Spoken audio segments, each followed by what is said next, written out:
So I've been really thinking a lot about the concept of ego. Do you think that you have an ego?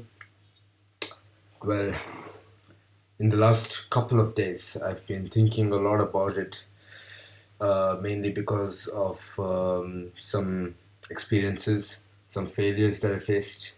So I'm here to talk about it, not as much for a YouTube audience, but more for myself to reflect and to think about how I relate to the outside world. In a Freudian sense, the ego can be described as a controller, a midpoint between you, your true self, and reality.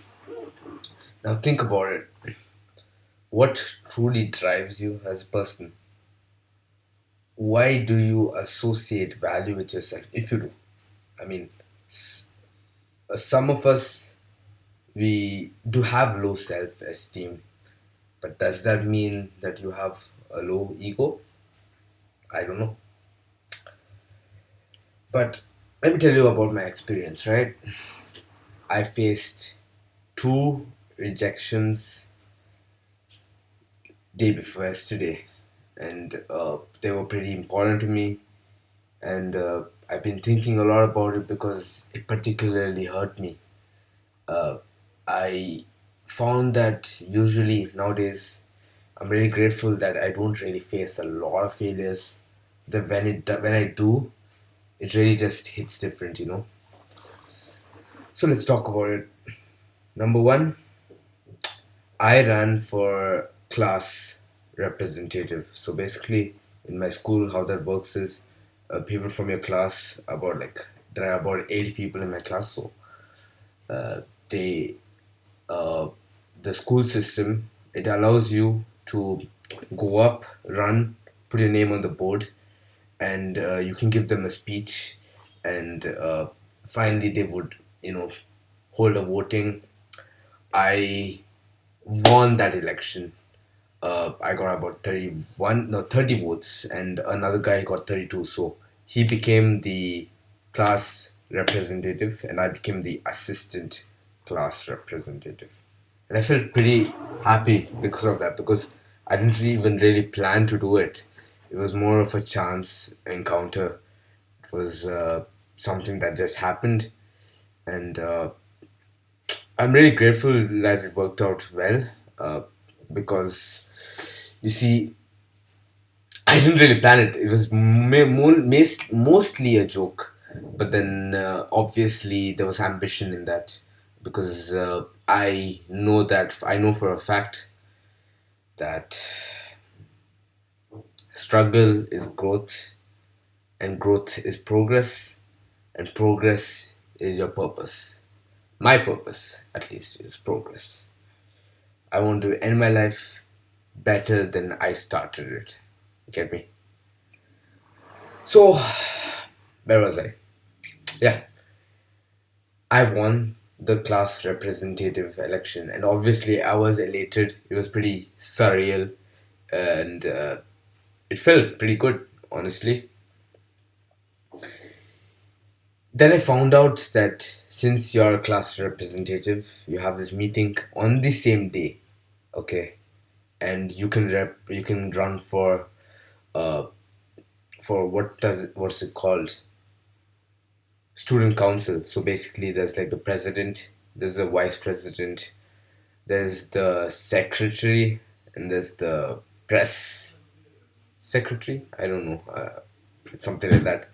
So we went to this meeting in one of the classes, and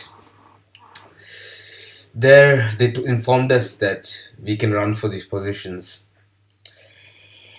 So since I was at this high point, this elation point, with probably a lot of testosterone in my blood. I wanted to test my limits, right? I wanted to check where I could go, if I could ride this high.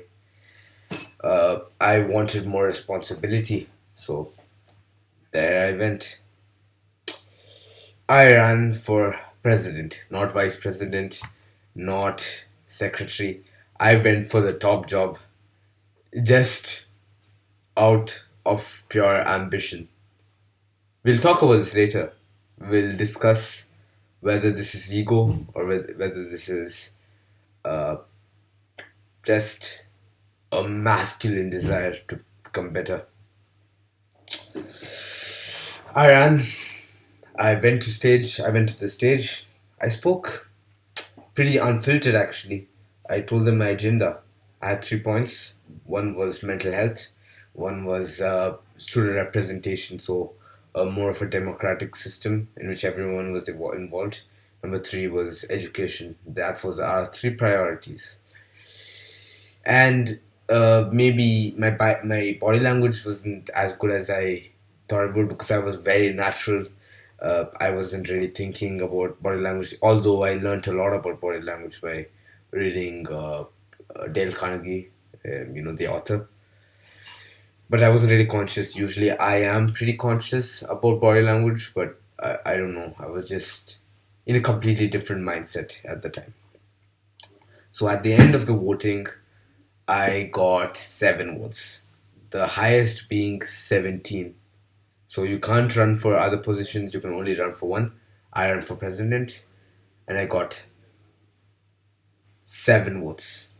I came third place, and that just, I didn't really feel much from that. I was pretty much happy for the people who won. I even went and talked to them. So I don't have a sense of jealousy for that. But I couldn't help but think, have I reached my limit?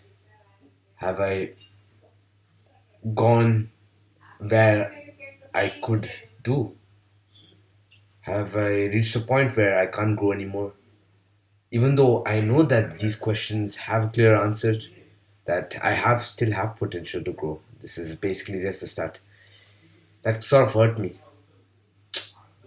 I didn't know whether either I don't have enough strength within myself or people don't have enough faith in me.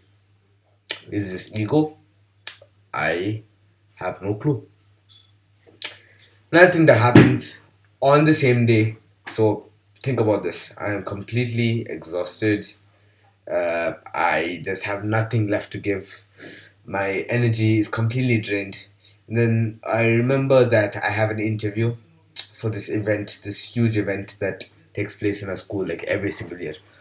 And in fact, this event in particular has an enormous impact on me. It's very close to my heart because basically it's the thing that started everything, right? Like before this, I felt like a pretty normal guy. I didn't really broaden my awareness. I didn't pursue more. This event gave me a growth insight. The event is a model United Nations. So basically, like a short summary, you represent like a country, and then you debate with other countries, and finally, the country that does the best, you're the representative who does the best, and like they write like a document. It's called a draft resolution. If you manage to, handle debates well, handle collaboration well, all of this, you win. So that really infatuated me because I was infatuated with it because it brought together everything that I loved, which was collaboration, talking to other people, making new friends, competitiveness, and handling real world problems, uh, handling geopolitical problems, which I'm a huge fan of. I love history, I love politics, etc. So it was in the year 2019 when I did my first instance of this event and really had a huge impact on me.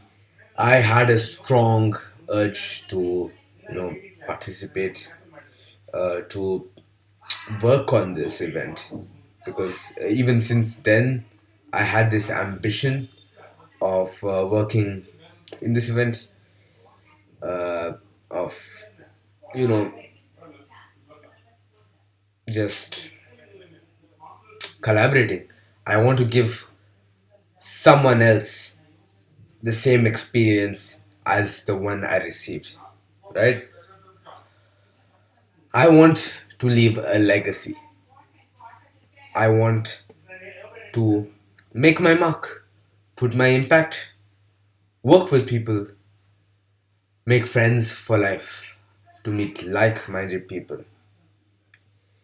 Is this ego?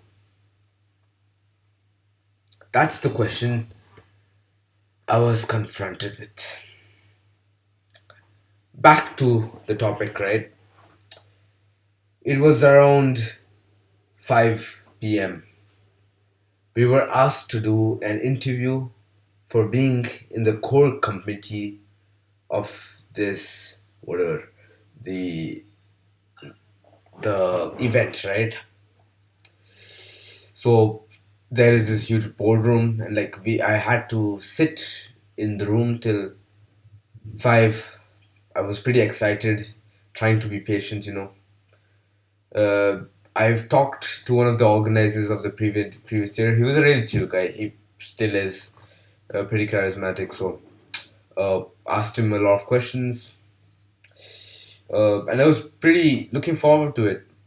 I was pretty much wanting or sort of expecting a presidential or a managerial or leadership role, mainly because I sort of have experience in this competitive domain, which is like I did 4 MUNs before, but I sort of flunked this interview, right?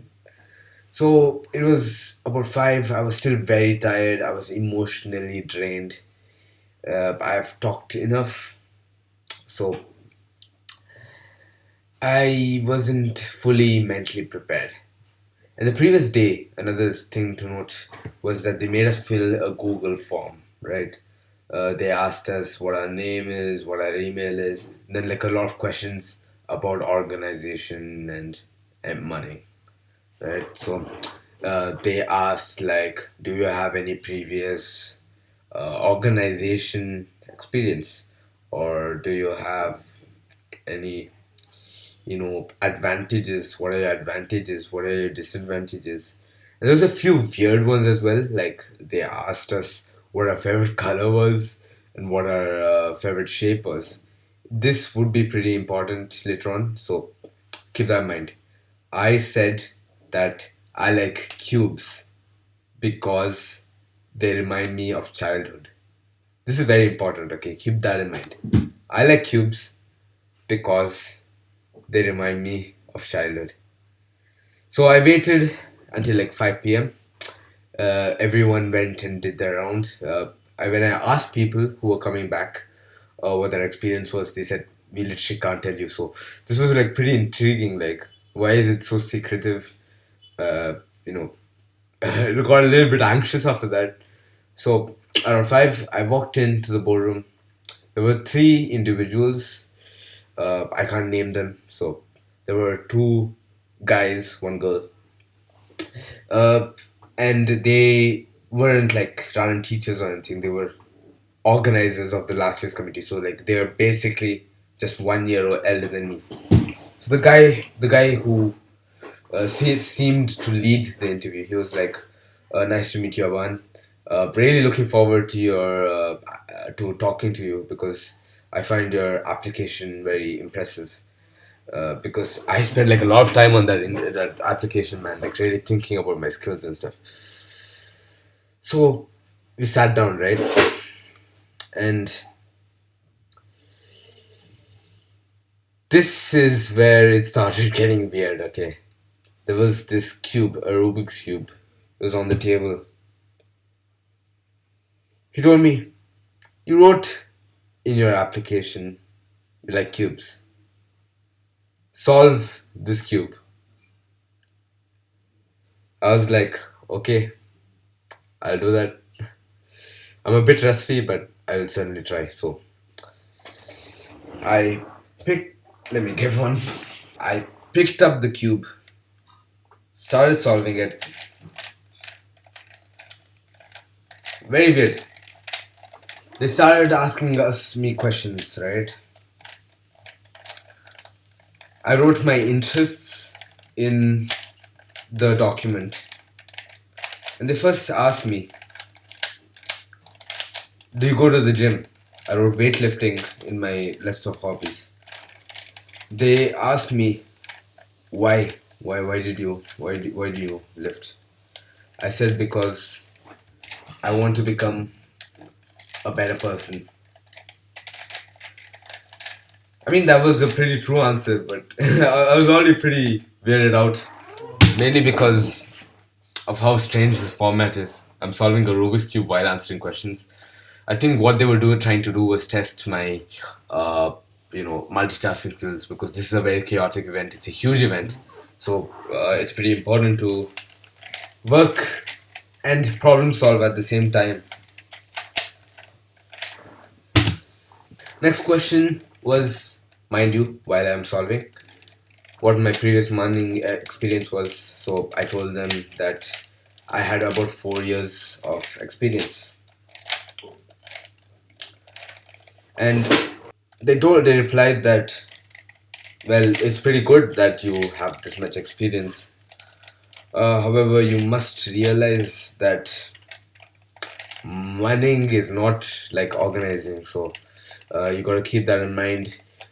You'll struggle a lot because in mining, you can just prepare a single day in advance and like go in. You can win. There's no problem. But organizing, it requires months of commitment of work, and considering that I was a science student. We science students in India, we have like a lot of workload.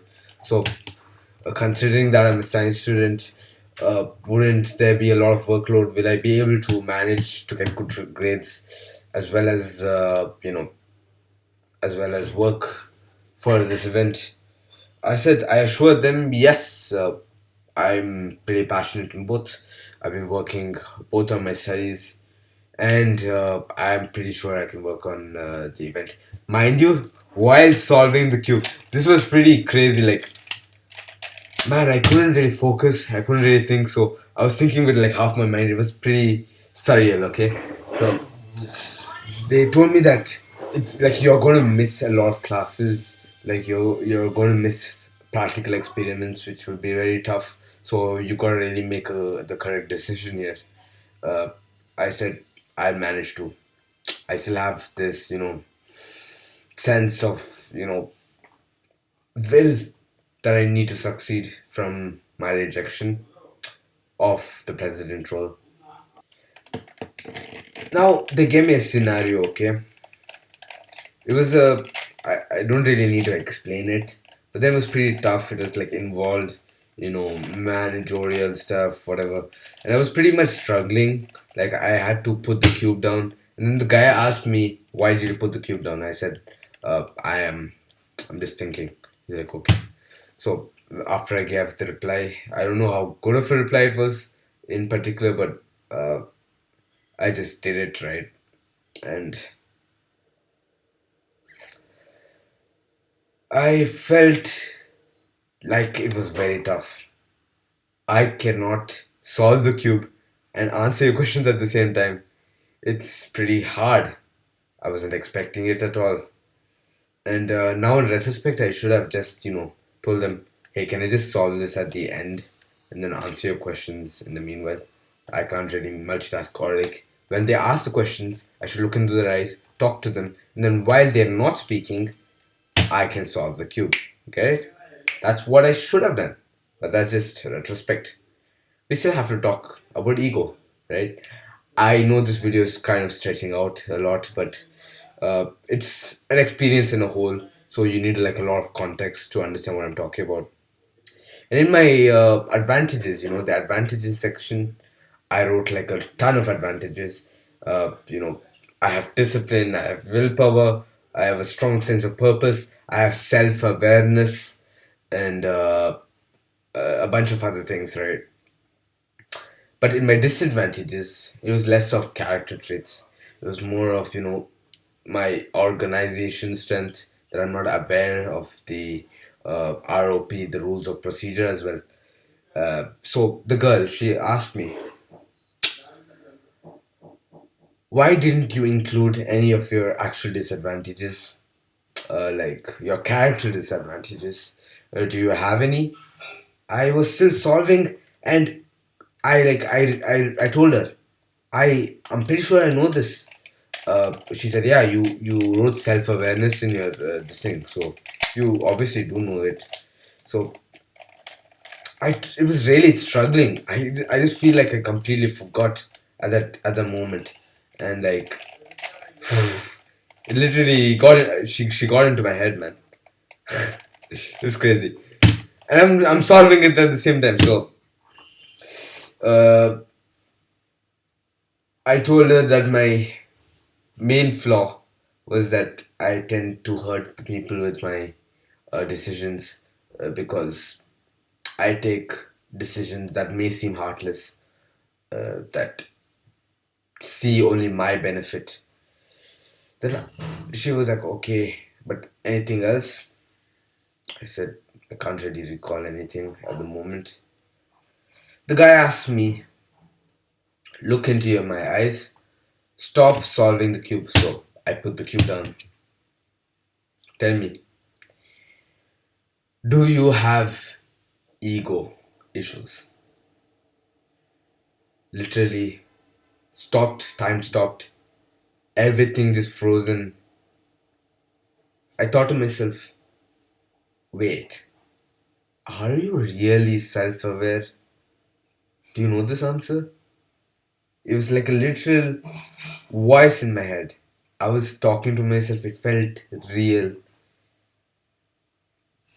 Do you have ego issues, Abban? Do you? Because all the decisions that led up to the day felt like ego. And at the moment, I didn't reflect. I'm not making the video right now. This is retrospect. I didn't think about this sense of purpose until now. I was thinking about the question. He said, yes, no, what is the answer? I said, yes. But now that I think about it, I don't think that I have an ego. I'll explain why later. Yeah, another guy, there's two guys. So the other guy, he asked me, how does ego affect your work? Does it affect your work? I said, no. I didn't give an explanation. I should have. But I was solving the cube. I was solving the freaking cube. Get it? I should have given an explanation. That's a regret. But no regrets. Only lessons learned.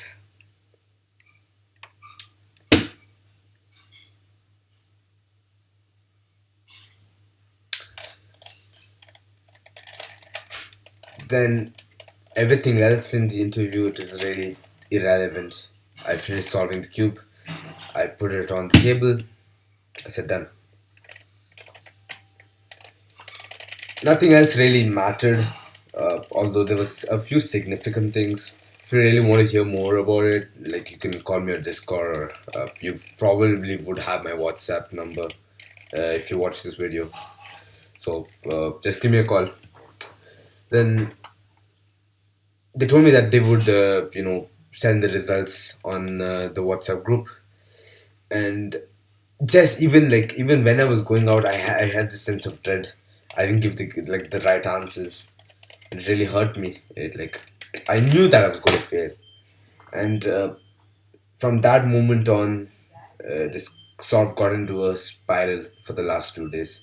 Couldn't really focus. Was trying to introspect a lot. Finally, I didn't make the cut, so my name was not in the list of people who were selected in the team. And to be honest, I did reflect when that came out, and I sort of accepted it. Like, I can't change much now.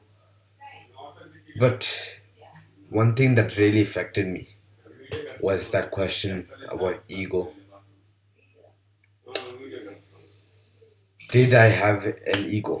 So let's talk about it now. Guys, whoever you are, by the time if you're still listening, you probably are really invested into this because this recording is nearly 30 minutes long. So it's probably pretty important to you, or like I'm being very engaging, which would be pretty good. I'd be grateful for you to hear my story, however long of a rant this has been. So thank you for being along. But anyways, whoever you are, whatever your name is, do you think that I had ego? Was this entirely egotistical? My mental lawyer would say that nope, Aban does not have an ego. That day, he was beaten up mentally. He faced a major rejection. He couldn't really emotionally concentrate, and he even had to solve a cube during the interview, even while being mentally exhausted. Therefore, he it's not his mistake for giving the quote unquote wrong answers. He still is pretty enthusiastic about the whole month thing, and he he just couldn't communicate that well. However, I still answered that I did have ego. So, do I? Do I really have an ego? So let's talk about it. What is ego? How do you differentiate it from self consciousness, from drive, from motivation, from strength, from purpose? How do you differentiate it? Is ego even a negative characteristic? Ego can be pretty powerful as a short term boost. So, I'm reading this book called Ego is the Enemy by this famous Stoic guy.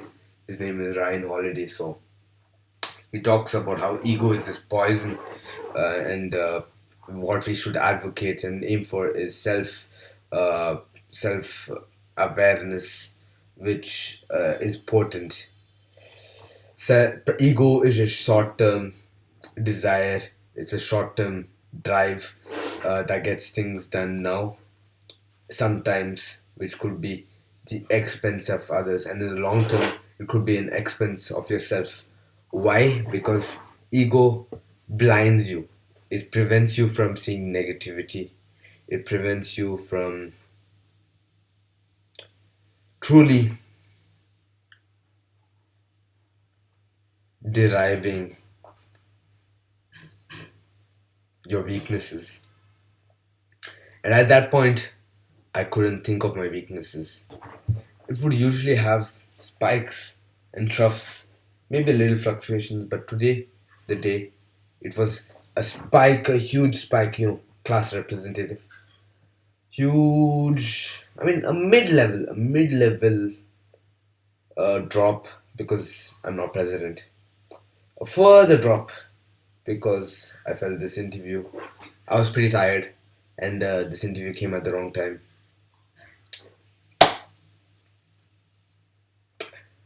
My mind was broken. I don't think that is ego. That's my case. However, I want to hear your opinion. Do you think I was being egotistical? Because I won't truly know. Because if I do have ego, in case, I wouldn't have the ability to self reflect on that. I would be blinded to my weaknesses, which I'm not 100% sure about. So I rely on you, the viewer. I need your help. Tell me, do I have an ego? I guess that's it. To tell you a quote that has been constantly in my mind for the last 2 days is, do not pray for an easy life. Pray for the strength to endure a hard one. This is why I'm taking challenges. I want to not be weak. I want to be a good man, a dangerous man who controls himself. That is the truest of strengths.